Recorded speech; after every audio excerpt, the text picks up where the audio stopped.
حضرت ابو ہریرہ رضی اللہ تعالیٰ عنہ بیان کرتے ہیں، رسول اللہ صلی اللہ علیہ وسلم نے فرمایا، جو شخص اللہ پر اور اس کے رسول صلی اللہ علیہ وسلم پر ایمان لائے، نماز قائم کرے اور رمضان کے روزے رکھے تو اللہ پر حق ہے کہ وہ اسے جنت میں داخل فرمائے، خواہ اس نے اللہ کی راہ میں جہاد کیا یا اپنی پیدائش کی سرزمین میں بیٹھا رہا۔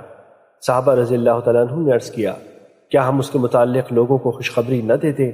آپ نے فرمایا، جنت میں 100 درجے ہیں جنہیں اللہ نے اللہ کی راہ میں جہاد کرنے والوں کے لیے تیار کر رکھا ہے۔ 2 درجوں کے درمیان اتنا فاصلہ ہے جتنا زمین و آسمان کے درمیان فاصلہ ہے۔ جب تم اللہ سے جنت کا سوال کرو تو اس سے جنت الفردوس کا سوال کرو، کیونکہ وہ افضل و اعلیٰ جنت ہے، اس کے اوپر رحمان کا عرش ہے اور جنت کی نہریں وہیں سے جاری ہوتی ہیں۔ مشکات المصابیح حدیث نمبر 3787۔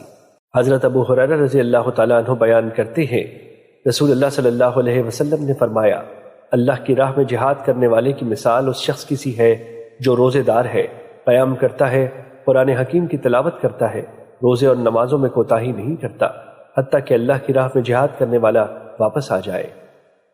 مشکات المصابیح حدیث نمبر 3788۔ حضرت ابو ہریرہ رضی اللہ تعالیٰ عنہ بیان کرتے ہیں، رسول اللہ صلی اللہ علیہ وسلم نے فرمایا، اللہ نے اپنی راہ میں جہاد کے لیے نکلنے والے شخص کو جو محض مجھ پر ایمان لانے اور میرے رسولوں کی تصدیق کرنے کی بنا پر نکلتا ہے، اس بات کی ضمانت دی ہے کہ وہ اسے اجر و غنیمت کے ساتھ واپس لوٹائے گا یا اسے جنت میں داخل فرمائے گا۔